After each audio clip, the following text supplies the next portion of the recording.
unanimous consent that a document be made part of the record, there was an opportunity for you to. Without objection. Okay, thank you. Just want to make sure that was Senator Booker will close the debate on this now. Oh, I'm sorry, did you want to speak? I'll be brief. Sure. I think it's clear that the objection to Mr. Manji is not because of who he is, but what he's done. And his refusal to acknowledge the facts of his record. That's not the sort of candor that you would expect or that we deserve when it comes to exercising our advice and consent responsibilities under the Constitution. And I am really struck by the fact that here we are about 100 days after the worst terrorist attack against Israel in its history. I was just in Israel last week with members of the Senate Intelligence Committee. Senator Ossoff was there, among others. And I mean, this is like our 9/11. They're still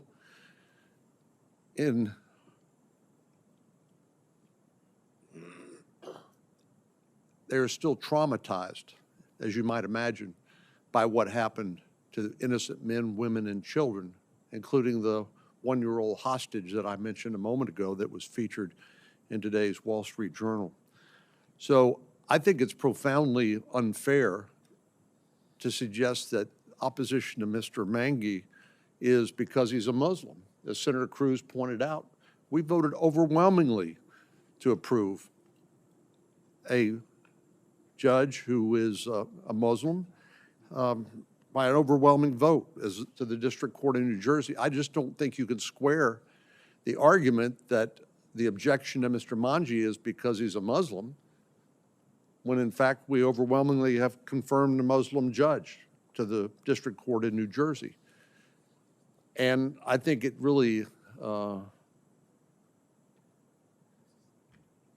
frankly, represents a new low for the committee to accuse a member of the committee for being somehow prejudiced against somebody because of their religion, when in fact it's clear that the objection is not to Mr. Manji for who he is or his religious beliefs, but rather what he has done. And thank you for giving me the chance to say a few words. Mr. Chairman. Senator Hawley. Mr. Chairman, I was not going to say anything because I asked quite a few questions of Mr. Mangi, and so I thought I had made my views clear. But I have to say, after you, a moment ago, not only read that letter into the record, which you're perfectly entitled to do, but before you did that, you said that those of us who had questioned Mr. Mangi on that day took this committee to a new low. Oh, yes, you did. I didn't name names. You didn't name names. You said those of us who questioned him took it to a new low. Some did. And that would be those of us on this side. And I did question him on that day, and frankly, I resent the insinuation that those of us who asked him questions are somehow anti-Muslim or prejudiced in some way. I think it's outrageous. I think it's absolutely outrageous. And frankly, as someone who has worked across the aisle on any number of pieces of legislation, you know, Mr. Mangi, supported by my friend Senator Booker, that is certainly a major point in his favor. And it's been a delight to work with Senator Booker on pieces of legislation in this committee and with you, Mr. Chairman. But I have to say, it's hard to do when you call us anti-Muslim racists, which is basically what you just did a moment ago. It's on video. Everybody can see it. I mean, truly, that is absolutely outrageous. And so I'll just reiterate again, my issue with Mr. Mangi is I don't care what his religion is or if he has a religion. I don't care. But I do care that he was the director of a center that was basically a mouthpiece for Hamas. And he said over and over all his concerns were academic. My question is, did he not have concern about Jewish students? We've seen Jewish students barricaded in libraries after October 7th, barricaded in libraries, fearing for their lives. Did he not think that a center which actively promotes genocidal rhetoric might have some effect on the students he was supposed to be helping? I think that's a legitimate set of questions. Now, we could disagree on it. Clearly, we do. And I say again, I respect the support that he has from Senator Booker and others. That's fine. But I think in light of the events of October 7th, not just overseas, but in this country, and in light of what Jewish Americans have suffered in this country, in my own state, in the state of Missouri, in the city of St. Louis, we've had Jewish businesses spray painted with the worst sort of anti-Semitic slogans, graffiti, swastikas. We have Jewish students in our campuses in Missouri on the WashU campus say they feel unsafe. I don't think it's unreasonable to ask a gentleman who advised a center on campus that has spouted this kind of propaganda why he was associated with them. So I just take strong exception to that, Mr. Chairman, and I have to say, I wish you'd retract your remarks because I think they were totally inappropriate. I stand by the statement submitted to this committee by the ADL. The last person to speak will be Senator Booker. Mr. President, I appreciate the opportunity to speak, and I appreciate the comments of my colleagues on the other side of the aisle. I think what I want to get to the bottom of is just truth. And I've heard things that were true from folks on the other side of the aisle, and I've heard time and time again things that are not true.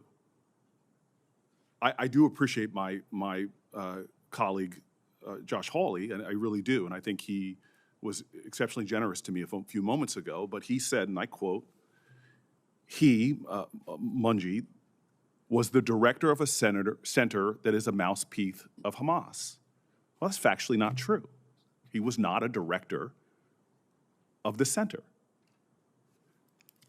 He was one of 17 advisors, and if you look at the list of those advisors, there's a lot of prominent New Jerseyans that I hope nobody here would impinge the character of, civil rights activists and others that met once a year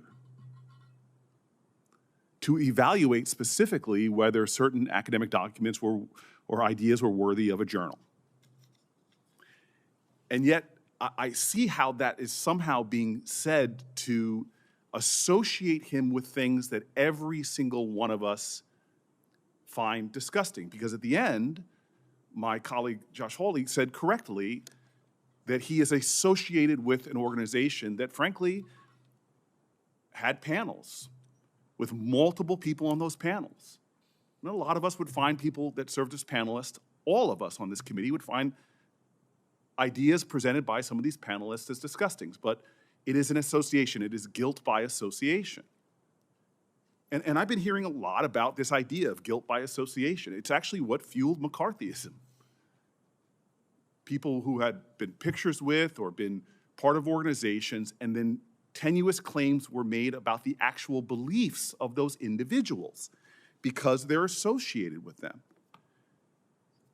My colleague Blackburn, Senator Blackburn, just brought up a editorial that the picture associated with it, I don't think people took time to see, that had this judge literally with Hamas gear on, going to the extreme of claiming this person's a mouthpiece of Hamas, making this association that to me is, and I know actually to both sides of the aisle, such associations are sickening.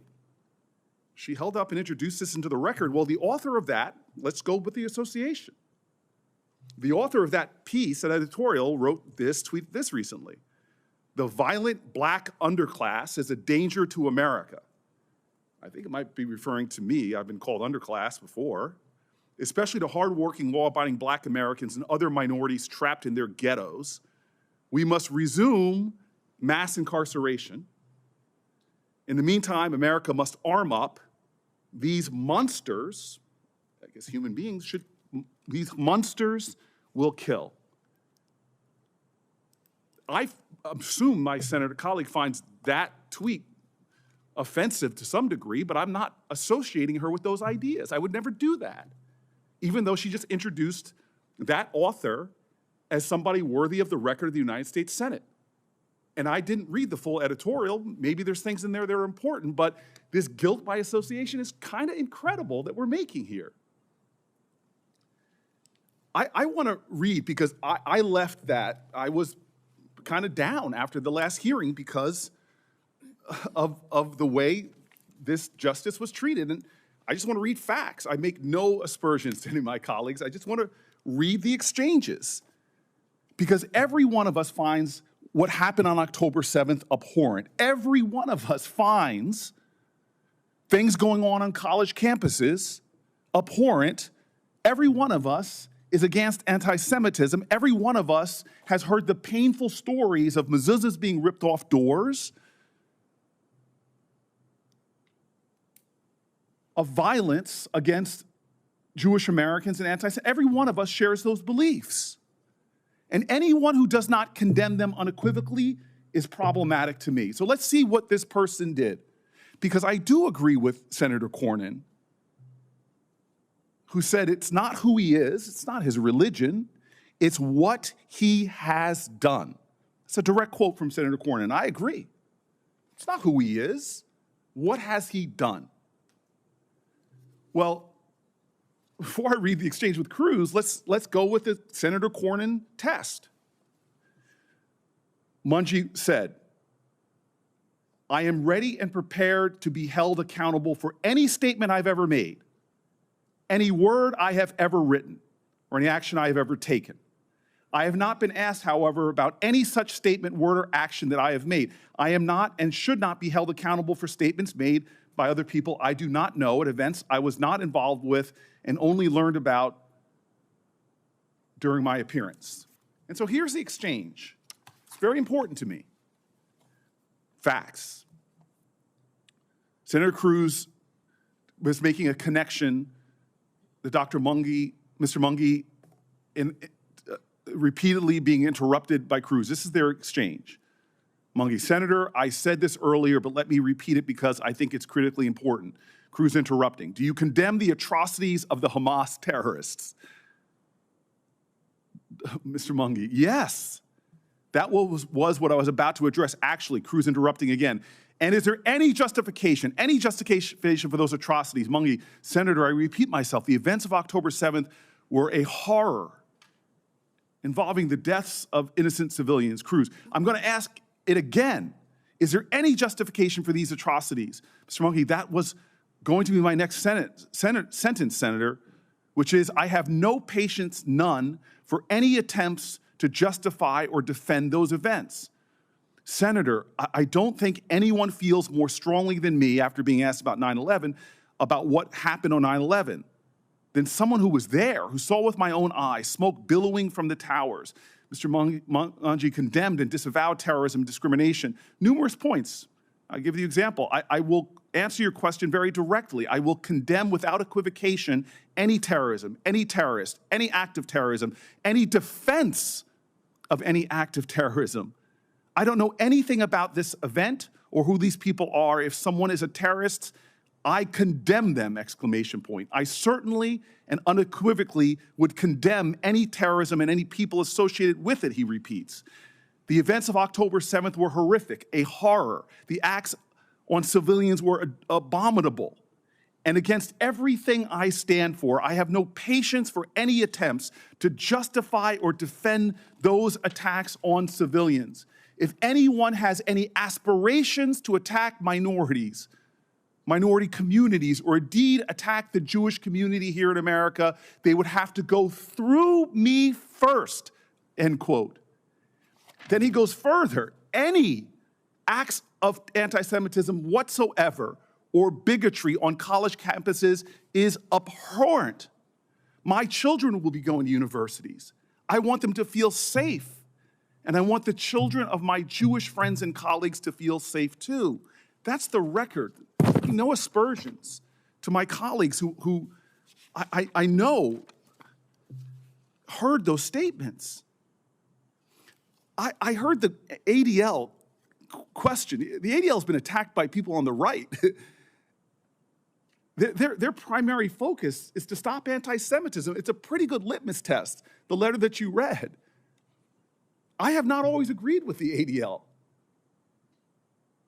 I've had times, but I've supported them relentlessly because of their mission. You read the letter, sir.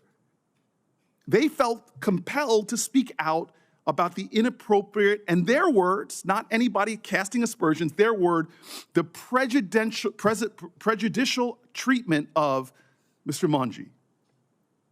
They called the questioning, this is them, not us. I'm not making any aspersions on my colleagues, their characterization, berating the first American Muslim federal appellate nominee with endless questions that appear to have been motivated by bias towards his religion. Not my words, not my accusation. The ADL said it, Mr. Chairman. Appear to have been motivated by bias towards his religion. But I'm not saying that. That's the ADL. But then maybe this one Jewish organization got it wrong this time. Maybe one Jewish organization, the ADL, whose entire mission is to call out anti-Semitism, to evaluate it, maybe they're wrong. Well, the ADL wasn't the only one. There were multiple other Jewish organizations, 15, from the National Council for Jewish Women, from the American Jewish Committee. The American Jewish Committee specifically noted that Mr. Munji affirmed his belief in Israel's right to exist, his abhorrence towards terrorism, and any justification of it, and outright rejection of anti-Semitism. It has joined several U.S. Supreme Court, he has joined several Supreme Court briefs, judge a person by their actions, and they find him to be an able jurist, a person of integrity, a champion of pluralism, and an adversary of discrimination against any group. That's the American Jewish Committee. 15 other organizations representing millions of Jewish Americans joined together representing an equivocal statement, a chorus, I'll tell you, of Jewish Americans, say that having ethical and unbiased judges is ingrained in our Jewish teachings, which are taught that judges need to be people of strength through good deeds. It is clear to us that Adil Munji is a person of strength and good deeds, his actual works, as evidenced by his career, devotion to community, and commitment to religious freedom and civil rights.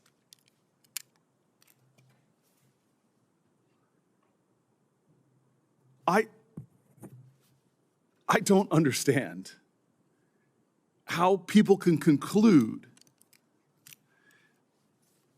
that his association with this one group that he was not on at October 7th, he had stepped off this advisory board in June of last year, that despite the totality of his career, all of his written statements of his life presented to us, all of his background presented to us, a thorough sifting of his college, law school, professional life, all of that, nothing has come up in any way to cast any shadow of a belief that he holds the beliefs that people were talking about, but for this one association where he sat with 16 other members on an advisory board about what should be accepted as part of a worthy academic paper. This board's job was not to evaluate the panels, was not to pick speakers. Once a year they met. To me, it smacks of a time, of an era I thought was past, which is, to me, McCarthyism, guilt by association. And if that language to my friends sounds extreme, well, I sat here and listened to my friends say the Dems, quote unquote, are the Russian Politburo. That's a direct quote from this hearing. And it smacks to me, again, of Eugene McCarthy-like guilt by association. And so, excuse me? Joseph McCarthy. Forgive me, thank you very much for my assistance. And so, look, I think we should take a vote up or down. Clearly, as the record states, this person condemns all the things that we share in condemning. His career speaks to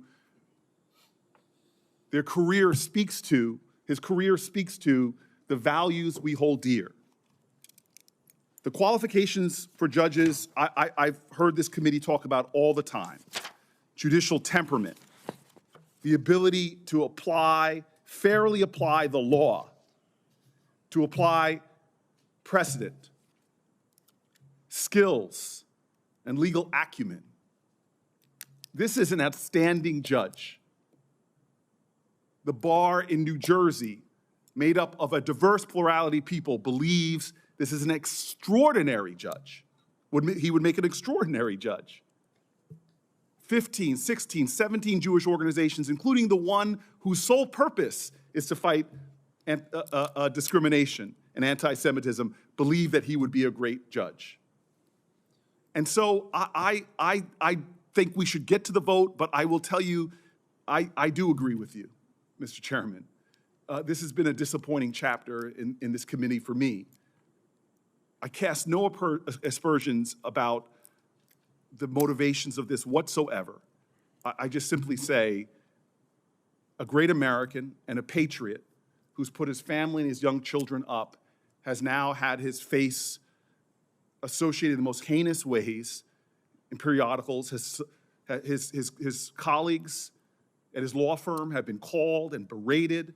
He's now got a swirl around him that is unfortunate. All of us on this committee would believe the kind of heinous things, hate and bigotry he's facing right now is unfortunate. Let's take a vote. Let's move him out of this committee, and let's move on. Mr. Chairman. Mr. Chairman, one point of clarity to my Just a second. Please, colleagues' Senator. comments. Please, Senator Cornyn's first. I will be brief, but I think our friend from New Jersey just accused us of McCarthyism.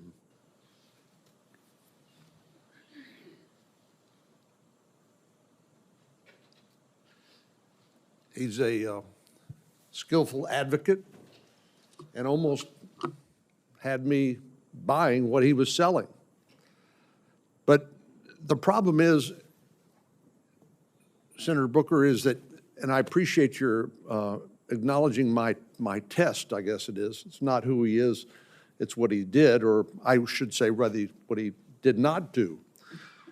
But at the hearing, when Senator Cruz and others, Senator Hawley questioned him, he never repudiated his membership on this advisory board.